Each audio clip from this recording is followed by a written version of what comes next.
कथा सुन्नेले चन्दन अक्षता फूल लिएर हात जोडी बस्नुहोला। अथ दशमोऽध्यायः। कुमारजी आज्ञा गर्नुहुन्छ हे अगस्त्य मुनि। राजगृहमा गएर दाहिने कुहुना पतन भयो।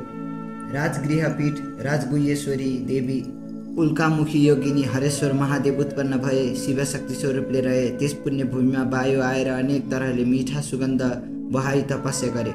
ईश्वरी प्रसन्न भएर वरदान ल्याऊ भनिन्। वायुहरूले संसारमा जति जीवात्मा छन् तिनको प्राण वायु हुन सकौ भनी मागे। ईश्वरीले तथास्तु भनी वरदान दिइन्।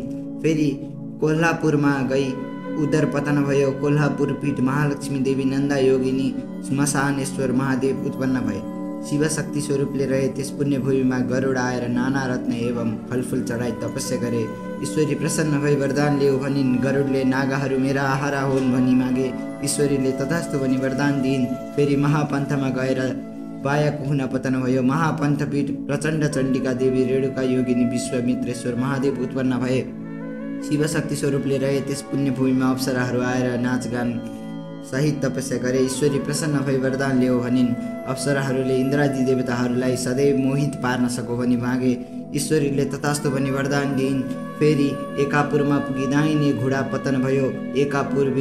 एकापुर पीठ साधुक्षी देवी शङ्कुपा योगिनी उन्मत्तेश्वर महादेव उत्पन्न भए शिवशक्ति स्वरूपले रहे। त्यस मुख्य भूमिमा शिलाहरू आएर तपस्या गरे।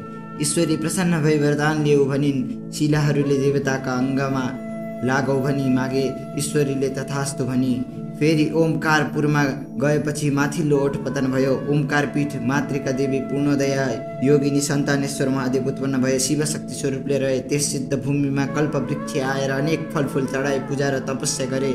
ईश्वरी प्रसन्न भई वरदान ल्याऊ भनिन्। कल्पवृक्षले त्यस सिद्ध भूमिमा कल्पवृक्ष आएर अनेक फलफुल चढाई पूजा र तपस्या गरे। ईश्वरी प्रसन्न भई वरदान ल्याऊ भनिन्। कल्पवृक्षले जहिले जे चितायो सो फल लाउन सकू भनी मागे। ईश्वरी प्रसन्न भई तथास्तु भनिन्। फेरि उज्जैनमा पुग्दा रगतको डल्लो पतन भयो। उज्जैनी पीठ महाकाली देवी ललतजिह्वा योगिनी र झम्केश्वर महादेव उत्पन्न भए शिवशक्ति स्वरूपले रहे। त्यस मुख्य भूमिमा हिमालय पर्वत आएर तपस्या गरे। ईश्वरी प्रसन्न भई वरदान ल्याऊ भनिन्। हिमालयले देवता दैत्य मनुष्य सबैलाई मुक्ति दिन सकू भनी मागे। ईश्वरीले तथास्तु भनिन्। फेरि जयन्तीपुरमा पुग्दा कलेजो पतन भयो। जयन्तीपुर पीठ जयन्ती देवी खेचरा योगिनी कल्पेश्वर महादेव उत्पन्न भए शिवशक्ति स्वरूपले रहे। त्यस मुख्य भूमिमा तुलसी कुश आएर तपस्या गरे। ईश्वरी प्रसन्न भई वरदान ल्याऊ भनिन्। तुलसी कुशले स्वर्ग मर्ते पातल तीनै लोकमा हामीलाई मानुन् भनी मागे। ईश्वरीले तथास्तु भनी वरदान दिइन्। फेरि चरित्रपुरमा पुग्दा दाहिने करङ पतन भयो।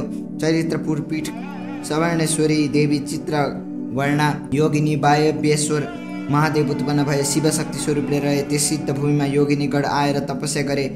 ईश्वरी प्रसन्न भई वरदान ल्याऊ भनिन्। योगिनीहरूले योग सिद्ध होस् भनी मागे।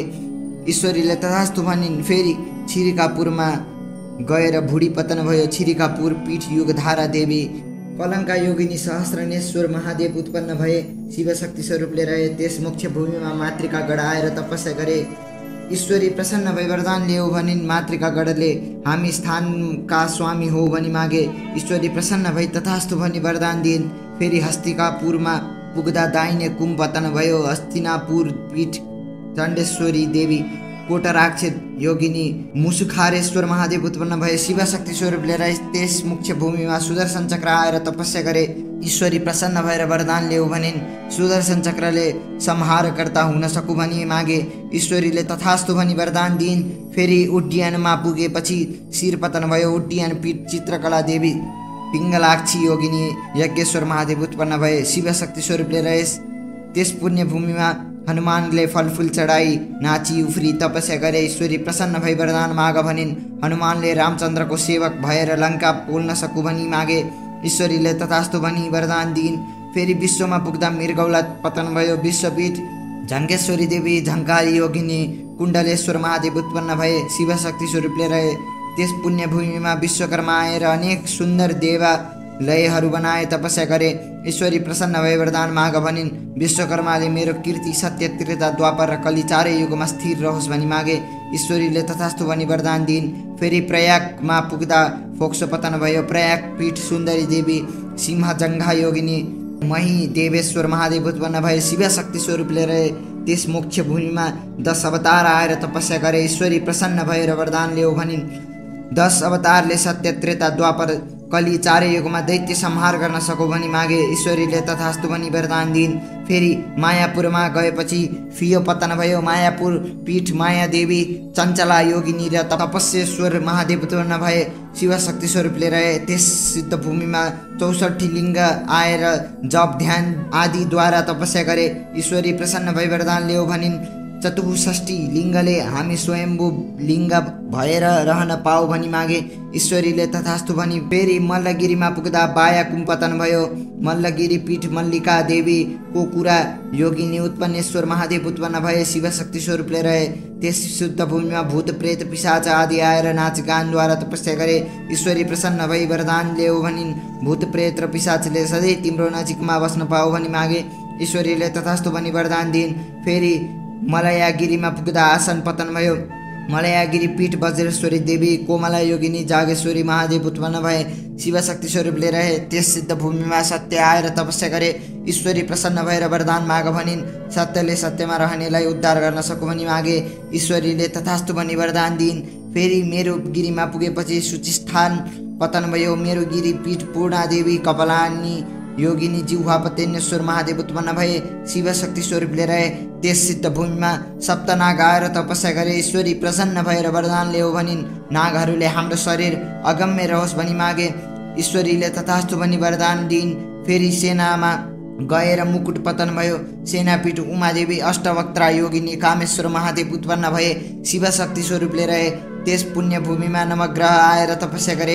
ईश्वरी प्रसन्न भई वरदान ल्याऊ भनिन्। नवग्रहले लाभ हानिको अधिकार पाओ भनी मागे। ईश्वरीले तथास्तु भनी वरदान दिइन्। फेरि महेन्द्रमा पुग्दा दाहिने तिग्रा पतन भयो। महेन्द्र पीठ इन्द्रादि देवी ऊर्ध्वगमनी योगिनी तारकेश्वर महादेव उत्पन्न भए। शिवशक्ति स्वरूपले रहे।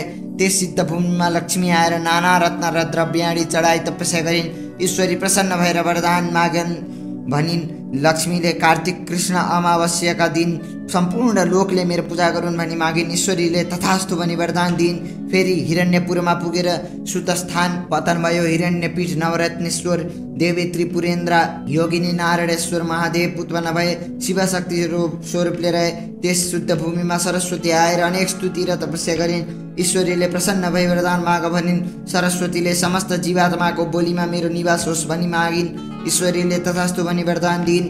फेरि वानरपुरमा पुगेर बाया तिग्रा पतन भयो। वानरपीठ कामेश्वरी देवी भेरुण्डा योगिनी वेदान्तेश्वर महादेव उत्पन्न भए। शिवशक्ति स्वरूपले रहे।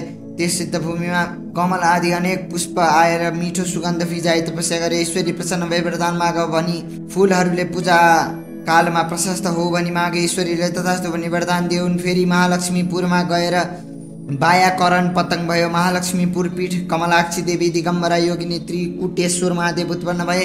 शिवशक्ति स्वरूपले रहे। त्यस सिद्ध भूमिमा अडिमाडी अष्टसिद्धि आएर योग मार्गले तपस्या गरे। ईश्वरी प्रसन्न भई वरदान माग भनिन्। अष्टसिद्धिले अमर हो भनी मागे। ईश्वरीले तथास्तु भनी वरदान दिइन्। फेरि उद्यानमा पुग्दा कन्ड्याउलो पतन भयो। उद्यान पीठ त्रिपुरा सुन्दरी देवी सुम्कोदादरा योगिनी भैरवेश्वर महादेव उत्पन्न भए। शिवशक्ति स्वरूपले रहे। त्यस सिद्ध भूमिमा मेघ आएर मानसोपचारले पूजा र तपस्या गरे। ईश्वरी प्रसन्न भई वरदान माग भनिन्। मेघले समस्त संसारलाई जलदान गरी उद्धार गर्न सकु भनी मागे। ईश्वरीले तथास्तु भनी वरदान दिइन्। फेरि छाया छत्रमा पुगेर शेष रहेका सबै अङ्ग पतन भए। छाया छत्रपीठ छत्रेश्वरी देवी सुसुकोदरा योगिनी पिशाचेश्वर महादेव उत्पन्न भए। शिवशक्ति स्वरूपले रहे। त्यस भूमिमा अष्टभैरव आएर नाना उपचारले पूजा एवं तपस्या गरे। ईश्वरी प्रसन्न भई वरदान माग भनिन्। अष्टभैरवले मातृकागढको अधिपति हो भनी मागे। ईश्वरीले तथास्तु भनी वरदानमा दिइन्। हे अगस्त्य मुनि, यस्तै किसिमले जुन जुन स्थानमा सतीदेवीको अङ्ग पतन भयो त्यहाँ एक एक पीठ र स्वयम्भू लिङ्ग उत्पन्न हुँदै गयो। समस्त पीठको सङ्ख्या 7.5 करोड। त्यसमध्ये 50 पीठको मात्र दर्शन गरे पनि अवश्य मुक्ति प्राप्त हुन्छ।